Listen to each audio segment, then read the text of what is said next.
As we enter the 38th round of Megan Thee Stallion vs Tory Lanez, a DJ Akademics has emerged as the latest public figure to chime in on the never-ending saga. By now, most of you know that recently, Ak tweeted out a report claiming that DNA evidence or lack thereof would exonerate the pocket-sized, hairline deficient rapper Tory Lanez. It wouldn't take long before Meg fired back by declaring it's all cap. We're not here to pick sides, so under no circumstances should this be seen as a defense of Tory or to imply that he is innocent of the crimes he's been accused of.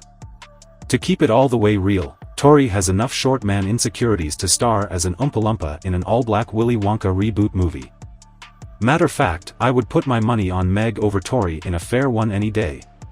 What we're here to discuss is the resounding sound of silence that we're hearing from fans of both camps and why we all are tired of hearing about it. First, the PR campaigns. Since the night in question, there's been a non-stop back and forth via social media. With all types of shade, clapbacks, and misinformation being thrown around, fans have found themselves in the midst of a real-life, ratchet version of Rashomon. With everyone from Tory, Meg and countless others chiming in to claim that their version of the incident is #facts. Secondly, the endless beefs.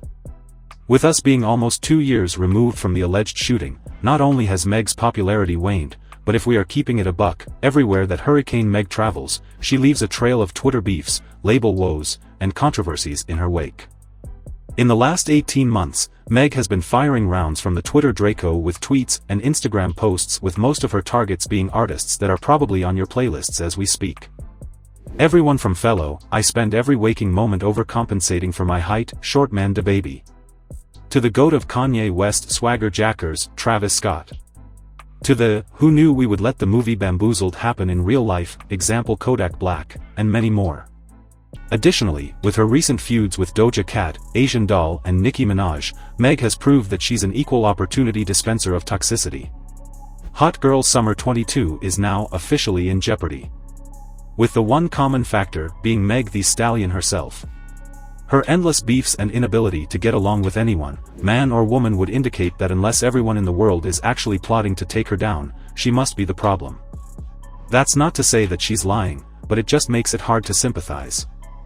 Now onto the Black Napoleon with no empire to justify his actions, Tory Lanez. Just so you don't think this is a Meg hit piece, let's look across the ring at the vertically challenged Tory Lanez, who hasn't done himself any favors. Considering the scrutiny and lost business opportunities, most people would simply fade out, like his hairline, and wait for the case result, but no, not Tory. I guess he thought, cause science could instantly resurrect his Mega Man forehead, science could exonerate him just as quickly.